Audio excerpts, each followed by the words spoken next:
When people imagine pirates, they often picture fearless adventurers chasing freedom on the open sea. In reality, most pirates did not begin their lives planning to become outlaws. Many were ordinary sailors. Others were fishermen, dock workers, or former soldiers. A large number had served in merchant fleets or naval vessels during the late 1600s and early 1700s, a period when European empires were constantly at war. Life aboard legal ships was harsh. Sailors were often underpaid, beaten by officers, and trapped by contracts they could not escape. Food was poor, conditions were cramped, and discipline was brutal. Desertion was common, and punishment could include flogging or death. Piracy offered something different, not safety and not comfort, but choice. Pirate crews elected their captains, voted on major decisions, and divided profits more evenly than any navy or merchant ship of the time. For many men, piracy was not about glory.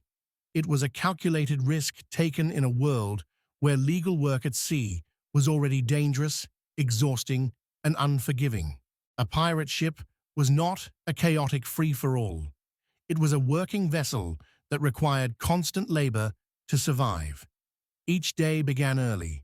Crew members scrubbed the deck, repaired sails, checked rigging, and baled water from the hull.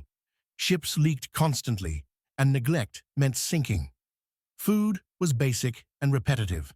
Salted meat, dried beans, hard biscuits, and occasionally rice or maize made up most meals. Fresh food was rare and spoiled quickly. Clean drinking water was often more valuable than gold. Space was extremely limited. Most pirates slept wherever they could, on deck, below it, or near cannons. Hammocks were common, but privacy did not exist. Personal belongings were few and tightly guarded. Illness spread easily. Scurvy, infections, and untreated wounds were common. A simple cut could turn fatal within days. Surgeons were rare, and medical knowledge was limited. Despite the danger, pirate ships often had better morale than naval vessels. Discipline was strict, but it was agreed upon by the crew. Rules were written, signed, and enforced equally. One of the main reasons sailors turned pirate was money, or rather, fairness. On a merchant or naval ship, most profits went to owners and officers. Ordinary sailors received little, regardless of risk. Pirates changed that system. Loot was divided according to pre-agreed shares. A captain might receive 2 shares. A quartermaster might receive 1.5.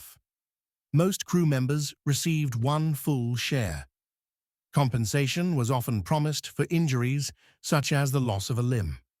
Leadership was not absolute. Captains could be removed if the crew lost confidence in them.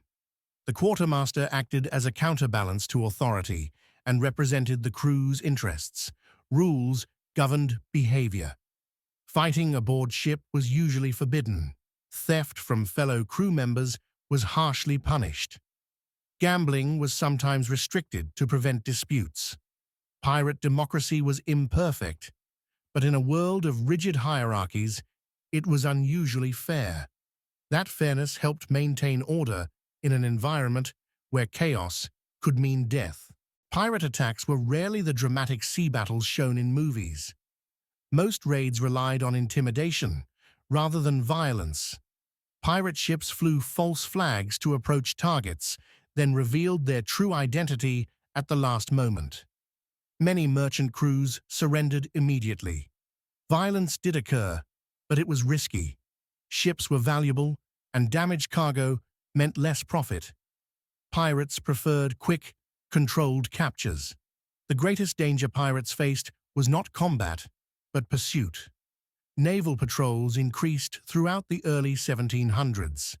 Empires invested heavily in hunting pirates as trade became more valuable. Storms, shipwrecks, and navigation errors were constant threats. Many pirates never saw battle at all. They died from disease, hunger, or accidents at sea. Pirate life was not long. The average pirate career lasted only a few years. Some lasted months. Very few pirates retired peacefully.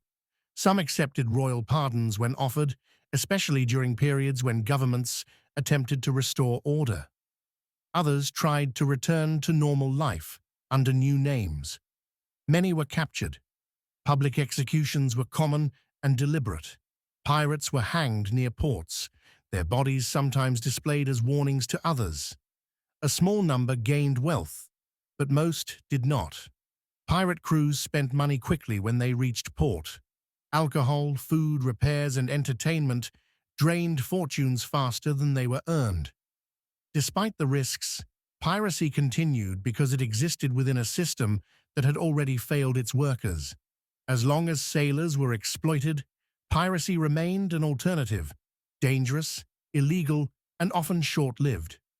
The real life of a pirate was not glamorous. It was demanding, uncertain, and frequently fatal.